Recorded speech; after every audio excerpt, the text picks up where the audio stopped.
Bonjour à tous, bienvenue sur Sensation. Je reçois aujourd'hui Rodolphe Lemercher, directeur adjoint à la Maison familiale rurale de Bernay, Amalia Pierres, alternante en première bac pro SAPAT et Mathis Bonin, alternant en première bac pro SAPAT également. Bonjour. Bonjour. Bonjour. Alors la MFR, Maison familiale rurale de Bernay, propose des formations par alternance dès la classe de quatrième et jusqu'à la classe de terminale bac pro. Alors de quelle formation parle-t-on? Alors bonjour tout le monde. Donc à la maison familiale, il y a deux grands de formation. Tout d'abord, il y a les classes de quatrième, troisième, donc des jeunes qui, dès 14 ans, peuvent faire le choix en famille de quitter le collège traditionnel, le collège classique, pour rentrer à la maison familiale et avoir donc une semaine sur deux cours, une semaine sur deux stages. L'objectif est de découvrir les métiers. Alors il y a différents profils de jeunes, hein. Parfois, c'est des jeunes pour qui la scolarité a été rendue un petit peu compliquée au collège, manque de motivation, il n'y a pas assez de sens dans les apprentissages, et le fait d'être en alternance, de découvrir des stages, ça rend tout ça beaucoup plus fluide. Ils retrouvent de la motivation, de l'envie. Et ça leur permet de découvrir différents métiers. Sur les 2 années de quatrième, troisième, ils peuvent faire entre 6 et 8 stages différents. Donc là, deux profils, hein. Soit le jeune a déjà une bonne idée de ce qu'il veut faire, par exemple mécanicien ou coiffure, je ne sais quoi, et il fait différents stages dans ce domaine-là. Ou au contraire, et c'est souvent le cas, des jeunes ont envie, ils ont envie de pratiquer, envie d'entreprise, envie de stage, mais par contre sans métier prédéfini. Et ils testent des stages dans différents domaines. L'objectif, c'est qu'à l'issue de la classe de troisième, ils se lancent dans la voie professionnelle, mais en connaissance de cause, en sachant dans quoi ils vont se lancer. Et alors comment se passe justement l'accompagnement, notamment pour les jeunes qui ne savent pas toujours dans quel domaine ils veulent se tourner?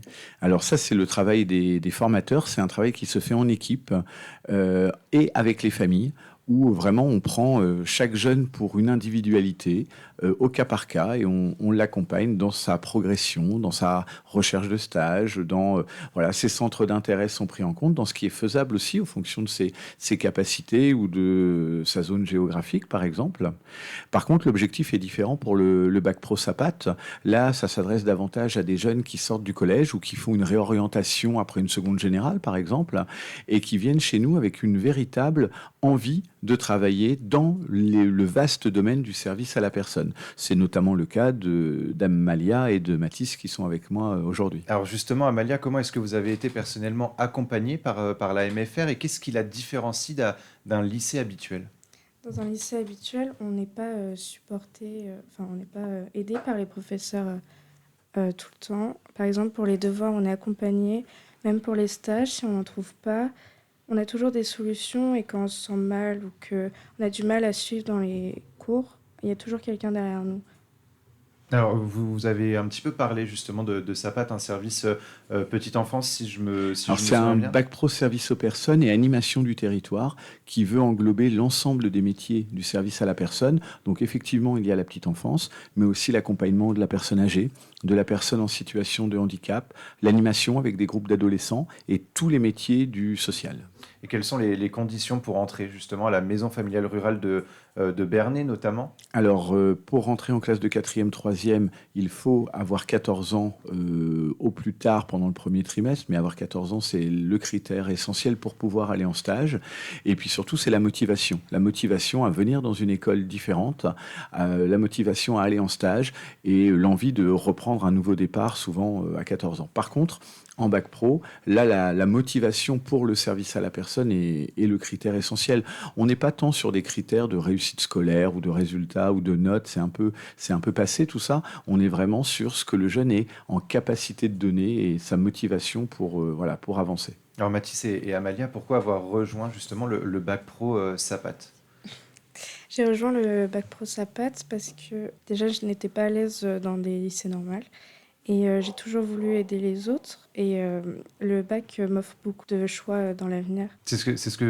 Vous cherchez justement d'avoir plus de compétences, d'acquérir plus de Oui. compétences à travers la pratique. C'est finalement ça qui vous a poussé à rejoindre la MFR, c'est cette pratique et on s'éloigne un petit peu de la théorie pour avoir un peu plus de pratique. Et, Exactement. et grâce à ça, Amalia a fait par exemple plusieurs stages. On en est à son quatrième. Et c'est quoi comme stage? J'ai fait petite enfance, ensuite restauration collective et animation. Là, on est en personne âgée. Le meilleur pour moi, ça a été personne âgée, animation avec les personnes âgées parce que bah, du coup, on découvre tous les publics et tous les bienfaits de... Je sais pas comment expliquer.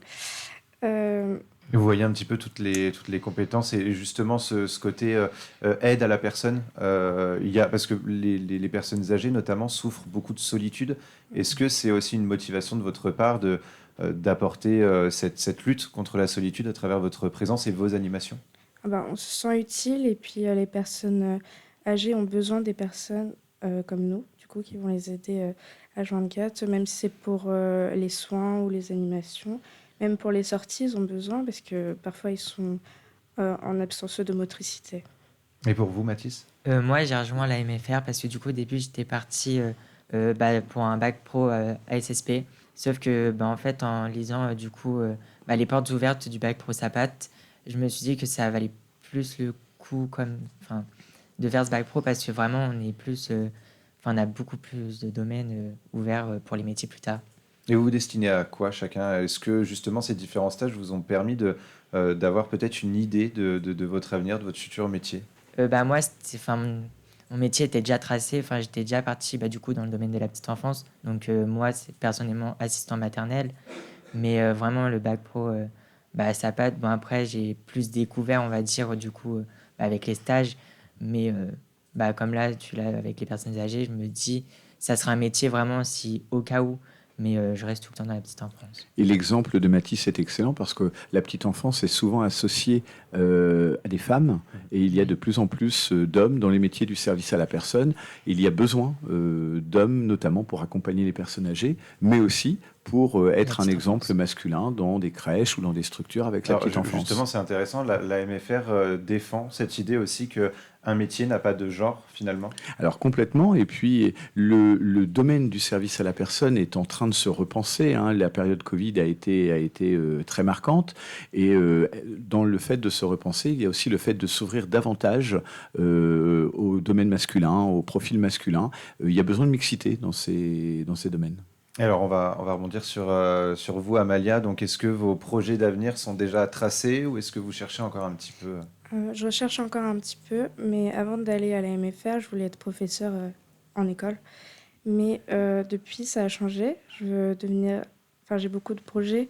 J'aimerais soit devenir psychologue, assistante sociale ou directrice d'EHPAD. Et alors, on le voit finalement, ce côté où vous défendez qu'il n'y a pas de genre, la pratique aussi beaucoup, hein, ça revient énormément au sein de la MFR. Est-ce que pour vous, personnellement, la pratique donne des compétences plus solides aux jeunes? Ah oui, complètement. Alors la pratique, elle est à deux niveaux. Quand ils sont à la maison familiale, ils font de la pratique alors dans les domaines de la petite enfance, l'accompagnement de la personne âgée, même en cuisine, ils ont des cours vraiment pratiques. Mais la pratique est surtout à découvrir pour chacun d'eux, en fonction de leur sensibilité, au travers des stages. Amalia, par exemple, est arrivée chez nous avec une grande empathie qui a peut-être été un frein sur ses jeunes années, mais qu'aujourd'hui, elle est en train de mettre à profit pour accompagner les autres. Et comme elle disait tout à l'heure, se rendre utile, on sent que la fibre sociale est en train de se développer chez elle. Et elle a plein de projets qui, à mon avis, vont aboutir de façon très positive, parce qu'on peut faire un bac pro et avoir de l'ambition, poursuivre après par un BTS, des licences ou des concours dans différents domaines, éducation spécialisée et tout ça. Et alors, dans les quelques secondes qui nous restent, on va parler un petit peu du dispositif prépa-apprentissage que vous proposez également au sein de la MFR. Alors, qui peut adhérer à ce dispositif? Alors, c'est un dispositif ouvert aux jeunes de 16 à 25 ans qui se retrouvent à un moment de leur parcours sans solution d'orientation. C'est vraiment, on s'est basé sur notre pédagogie de l'alternance pour amener ces jeunes à se réinterroger sur leur orientation, sur leur découverte des métiers. Et c'est un dispositif en entrée et sortie permanente. L'objectif est de ne pas les garder, ces jeunes. C'est vraiment d'être une sorte de tremplin pour eux, pour après les ramener vers une formation ou un emploi. Et c'est une formation que vous ouvrez également aux personnes en situation de handicap? Oui, c'est ouvert à tout le monde, et il y a deux dispositifs, un sur Bernay et un sur Pont-de-Mer. On fait un double accompagnement. Eh ben, on pourra en reparler dans une autre émission. Avec plaisir. Merci beaucoup, Rodolphe, Amalia et Mathis. Mathis, je pense qu'on vous retrouvera pour une autre émission sur le programme Erasmus+, parce que j'ai entendu dire qu'il voulait le Tout rejoindre. à fait. Donc on pourra parler justement de ce programme dans une autre émission. Je rappelle, Rodolphe, que vous êtes le directeur adjoint de la Maison familiale rurale de Bernay. Et pour revoir ou réécouter cette émission, rendez-vous sur notre site et notre application Radio Sensation.